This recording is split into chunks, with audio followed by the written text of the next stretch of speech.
श्री सरस्वती मैया की जय, श्री कृष्णचंद्र भगवान की जय। देखिए, आज हम चर्चा करेंगे नवरात्रि की घट स्थापना पर जो विभिन्न प्रकार के प्रश्न प्राप्त हुए हैं, उस पर हम चर्चा करेंगे। हमारे एक बहुत अच्छे विद्वान हैं, नाम मैं नहीं लेना चाहता हूँ, भास्कर न्यूज भास्कर में न्यूज लगाई है। उन्होंने लिखा है कि यहाँ चैत्र की नवरात्रि में किसी प्रकार का वेदरती योग और चित्रा नक्षत्र वर्जित नहीं है और इसमें किसी प्रकार का शुभ समय देखने की आवश्यकता नहीं है।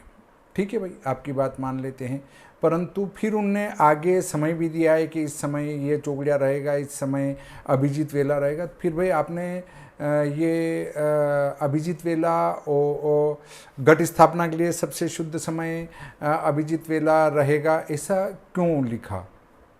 इसके पीछे क्या उद्देश्य है?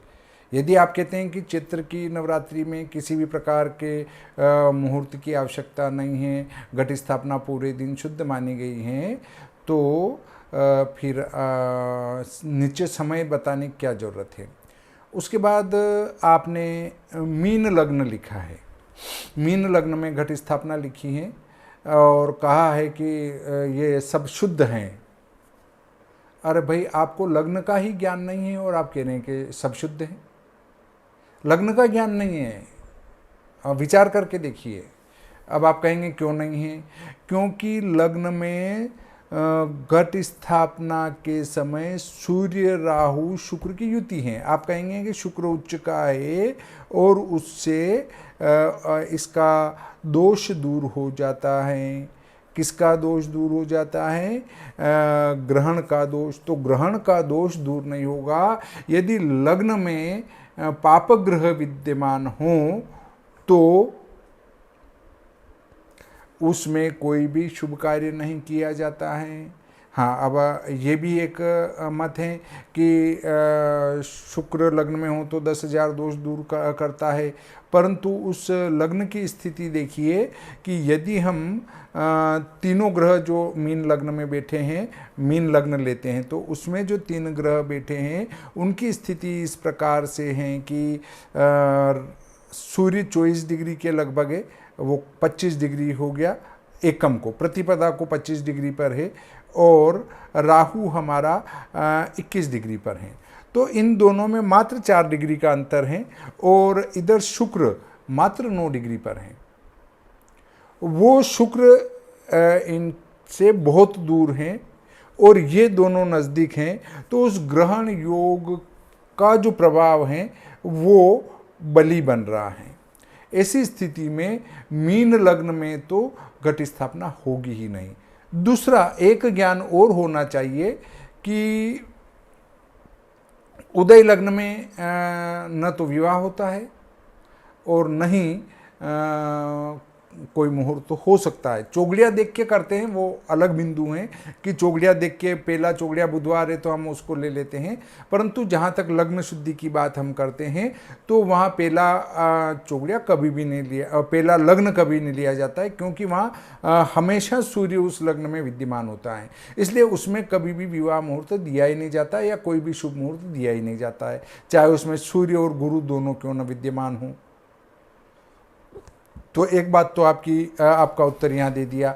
अब आप लिखते हैं कि वे जो है, कुछ लोग ऐसा कहते हैं कि वेदरती योग का इसमें विचार करना चाहिए, चित्रा का विचार करना चाहिए और चौगड़िया शुद्धि देते हैं, जो कि गलत है। एक जगह तो होलिका दहन में उन्होंने लिखा कि वे जानते नहीं हैं। तो देखिए, इसमें स्पष्ट रूप से लिखा है, ये एक पुस्तक है हर जीवनदास संस्कृत ग्रंथमाला 6, सांगोपांग दुर्गा पूजा पद्धति, सरल हिंदी टीका सहित संपुट विधान आदि परिशिष्ट विभूषिता।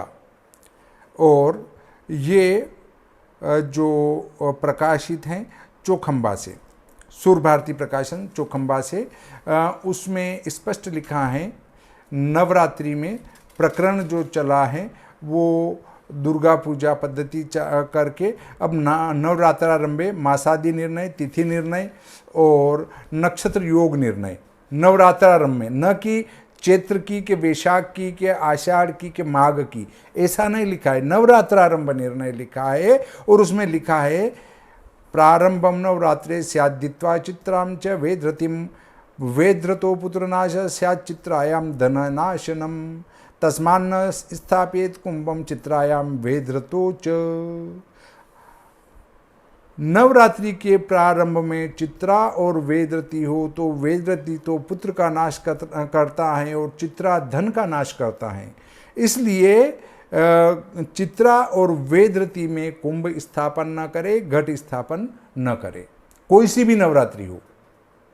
आपके प्रश्न का ये उत्तर मैंने यहाँ दिया है। इस पर पूज्य गुरु जी आदरणीय प्रियव्रत जी शर्मा साहब उनने भी अपनी लेखनी चलाई है और उनने आश्विन की नवरात्रि के समय लिखा है, जो कि शासकीय महाविद्यालय में प्रोफेसर भी रहे हैं और उसके बाद उनका स्वयं का पंचांग चलता था, पंचांग निर्माण का गणित जानते थे और सारी चीज़ों को श्लोक सहित बोल दिया करते थे। तो ऐसे विद्वान ने क्या कहा है उस पर बताता हूँ। सूर्योदय के बाद जिस दिन त्रिमुहूर्त व्यापिनी प्रतिपदा हो उस दिन नवरात्रारंभ कलश स्थापन किया जाता है। प्रतिपदा त्रिमुहूर्त व्यापिनी न हो तो कुछ आचार्य का मत है कि 2 या 1 मुहूर्त व्यापिनी प्रतिपदा में भी नवरात्रारंभ कर लेना चाहिए। अमावस्या के दिन नवरात्रारंभ का निषेध है, लेकिन यदि प्रतिपदा 1 मुहूर्त से कम हो या वह सूर्योदय से पहले ही समाप्त हो अर्थात प्रतिपदा का क्षय हो गया हो तो सभी शास्त्र अमावस्या के दिन ही नवरात्रारंभ करने का आदेश देते हैं। मुहूर्त न्यून व्याप्तो सूर्योदया अस्पर्शे व दर्शयुतापि ग्राह्या। यदि प्रतिपदा की वृद्धि हो तो षष्ठी घट्यात्मक पूर्णा प्रतिपदा के दिन ही नवरात्रारंभ किया जाता है। अब आगे उन्होंने लिखा है सूर्योदयानंतर 10 घटी तक अथवा मध्याह्न अभिजित मुहूर्त घट स्थापना के लिए विहित काल हैं। स्पष्ट लिखा है कि अभिजित तक, मध्याह्न तक, प्रतिपदा की पहली 16 घड़ियां तथा चित्रा और वेदरती का पूर्वार्ध भाग घट स्थापना के लिए वर्जित काल हैं। चित्रा और वेदरती, यदि इन वर्जित कालों से घट स्थापना के विहित काल को किसी भी स्थिति में बचाया न जा सके तो इन वर्जित कालों की उपेक्षा करते हुए घट स्थापना इसी विहित काल में सूर्योदयानंतर 10 घटी अथवा अभिजित मुहूर्त में ही कर लेना चाहिए, ऐसी शास्त्रानुमति है। प्रतिपदाद्य षोडशनाड़ी निषेध चित्रा वेदरति योग निषेधश्च उक्त कालानुरोधिन सती संभवे पालनीय धर्म सिंधुकार ने कहा है। अब देखिए, आपने एक बात और कही थी, वो भी मुझे भेजा गया था होलिका दहन के ऊपर भी, कि होलिका दहन तो पूरी रात्रि में कभी भी कर सकते हैं, यदि प्रदोष में भद्रा हो तो भद्रा के बाद और भद्रा अर्धरात्रि के बाद हो तो उसके बाद भी कभी भी होलिका दहन कर सकते हैं। ऐसा कहीं किसी शास्त्र में नहीं लिखा है कि निषिद्ध के बाद भी होलिका का दहन होता है। और फिर उन्होंने क्या लिखा कि ऐसा कहीं लिखा हो कि समय फिक्स किया गया हो कि इतनी बजे से इतनी बजे के बीच में होलिका का दहन करें, ऐसा कहीं शास्त्र में लिखा हो तो मुझे भी बतावें। और उस अखबार में वो न्यूज लगाकर उसकी कटिंग भी मुझे फाल्गुन महीने में ही भेज दी गई थी। मैंने सोचा कोई बात नहीं, ठीक है, विद्वान है, अपने अपने हिसाब से लिखते रहते हैं। कभी भी आप अखबार को पढ़कर ये ना सोचे कि अखबार में आ गया मतलब सब कुछ वही श्रेष्ठ और शुद्ध है, क्योंकि अखबार में लिखने वाला भी कोई मानव है, हो सकता है वो जानकार ना हो। आजकल तो कोई भी अखबार में कुछ भी लगा दे, तो छापने वाले को तो छापना है, मैटर चाहिए उनको, इसलिए अपने को अखबार में लिखी गई वस्तु पर भी या विवरण पर भी विश्वास नहीं करना चाहिए। देखिए आदरणीय प्रियव्रत जी शर्मा साहब होलिका दहन के संबंध में क्या कहते हैं। भद्रा रहित प्रदोष काल व्यापिनी फाल्गुन पूर्णिमा में होलिका का दहन किया जाता है। ये तो आप भी मानते हैं कि प्रदोष काल उसका मुख्य काल है, कर्म काल है। यदि दोनों दिन पूर्णिमा प्रदोष व्यापिनी हो अथवा दूसरे दिन वह प्रदोष के एक देश को व्याप्त करे तो पहले दिन भद्रा दोष के कारण होलिका दहन दूसरे दिन किया जाता है। यदि दूसरे दिन प्रदोष का वह स्पर्श न करे और पहले दिन प्रदोष में भद्रा हो किंच दूसरे दिन पूर्णिमा 3:30 प्रहर तक अथवा उससे ज़्यादा हो एवं अगले दिन प्रतिपदा वृद्धिगामिनी हो, तब दूसरे दिन ही प्रदोष व्यापिनी प्रतिपदा में होलिका का दहन होता है। यदि यहाँ प्रतिपदा का ह्रास हो जाए और तब पहले दिन भद्रा के पूछ में ध्यान रखिए, अथवा भद्रा के मुख को छोड़कर भद्रा में ही होलिका का दहन किया जाता है। दूसरे दिन प्रदोष को पूर्णिमा स्पर्श न करे और पहले दिन निश्चित से पहले ही भद्रा समाप्त हो जाए, स्पष्ट लिखा है, निश्चित से पहले ही भद्रा समाप्त हो जाए तो वहां भद्रा समाप्ति पर होलिका दहन किया जाए। अर्थात निश्चित से पहले अगर वो समाप्त हो रही है तो होली निश्चित के पहले ही दहन होगी। इस निश्चित का अर्थ ये है। इसलिए भद्रा समाप्ति से निश्चित प्रारंभ इनके बीच में होलिका का दहन किया जाए। इसलिए हमारे द्वारा भद्रा समाप्ति से निश्चित प्रारंभ के बीच होलिका का दहन का निर्देश किया गया है श्री भादव माता पंचांग में। तो वहां भद्रा समाप्ति पर होलिका का दहन किया जाए। यदि यहाँ भद्रा निश्चित के बाद समाप्त हो रही हो तो भद्रा मुख को छोड़कर भद्रा में ही होलिका का दीपन होना चाहिए। स्पष्ट लिखा है, फिर भी समझ में नहीं आए तो या फिर ब्रह्मा जी भी आपको संतुष्ट नहीं कर सकते हैं। उनने स्पष्ट लिखा है कि निश्चित के बाद भद्रा समाप्त हो रही हो तो फिर भद्रा मुख को छोड़कर भद्रा में ही होलिका का दहन करे। यदि प्रदोष में भद्रा मुख हो तो भद्रा के बाद अथवा प्रदोष के बाद होलिका का दहन किया जाए। यदि दोनों दिन पूर्णिमा प्रदोष स्पर्श न करे तो पहले दिन भद्रापुज में होली जलाई जाए। यदि वहाँ भद्रापुज भी न मिले तो भद्रा में ही प्रदोष के अनंतर होलिका दीपन करे। भद्रा में ही करना है, चाहे पुछ मिले न मिले। पहले तो मिल जाए तो उत्तम है, नहीं मिले तो भद्रा में ही कर डालना है। अब इनको भी हम नगण्य कर देते हैं कि आदरणीय प्रियव्रत जी शर्मा साहब भी गलती कर सकते हैं। तो धर्म सिंधु को ले लेते हैं।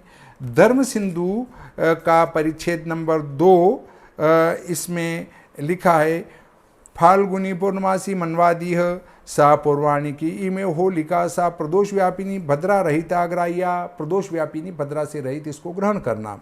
दिन द्वये प्रदोष व्याप्तो परदिने प्रदोष एक देश व्याप्तो वा परेव पुरोदिने भद्रा दोषात् परदिने प्रदोष स्पर्शाभावे पुरोदिने प्रदोषे भद्रा सत्वे यदि पूर्णिमा परदिने सार्धत्रियामा तथोऽधिका वा तत्परदिने च प्रतिपद वृद्धिगामिनी तथा परदिने प्रतिपदी प्रदोष व्यापिन्यां होलिका। उक्त विषये यदि प्रतिपदो हासस तदा पुरोदिने भद्रा पूछे वा भद्रा मुख मात्रम त्यक्त्वा। देखिए स्पष्ट लिखा है। आपने कहा कि भद्रा में होलिका का दहन कहाँ लिखा है, ये धर्म सिंधु को पढ़िए, परिच्छेद नंबर 2, उसमें लिखा है कि भद्रा पूछे व भद्रा मुख मात्रम त्यक्त्वा। या तो भद्रा की पूछ में होलिका दहन करे और यदि पूछ नहीं मिल रही हो तो भद्रा मुख मात्रम, केवल भद्रा के मुंह को छोड़कर ही भद्रायामेव वा होलिका दीपनम, भद्रा में ही होलिका का दीपन करे। देखिए फिर क्या आया है, परदिने प्रदोष स्पर्शाभावे पुरोदिने यदि निशीथात् प्राक भद्रा समाप्ति सदा भद्रावसानोत्तर में होलिका दीपनम। परदिने प्रदोष स्पर्शाभावे, दूसरे दिन प्रदोष का स्पर्श न करती हो और पहले दिन यदि निषिद्ध के पहले ही भद्रा समाप्त हो जाए तो भद्रा समाप्ति के बाद होलिका का दीपन करे। अर्थात निषिद्ध के बाद होलिका का दहन नहीं करना है और निषिद्ध में भी होलिका का दहन नहीं करना है। इसका अर्थ ये निकला, निषिद्धोत्तरम भद्रा समाप्तो, निषिद्धोत्तरम, निषिद्ध के बाद यदि भद्रा समाप्त हो रही हो तो भद्रा मुखम त्यक्त्वा भद्रायामेव, भद्रा के मुंह को छोड़कर ही भद्रा में प्रदोषे भद्रा मुख व्याप्तो भद्रोत्तरे प्रदोषोत्तरम वा। प्रदोष में भद्रा का मुक्त व्याप्त हो तो भद्रा के मुंह के बाद या प्रदोष के बाद भी होलिका का दीपन करना चाहिए। ये आपकी बात का मैंने प्रमाण दिया कि निषिद्ध के बाद होलिका का दाह नहीं होता, और निषिद्ध से पहले यदि भद्रा समाप्त हो रही हो तो भद्रा की समाप्ति के बाद और निषिद्ध के पहले होलिका का दीपन करें। इससे भद्रा की समाप्ति और निषिद्ध का प्रारंभ देके उस समय को बताया गया कि इस समय होलिका का दीपन करें। शायद प्रश्न का उत्तर मिल गया होगा। इस प्रकार आज का ये प्रकरण यहीं समाप्त करते हैं। श्री सरस्वती मैया की जय, श्री कृष्णचंद्र भगवान की जय।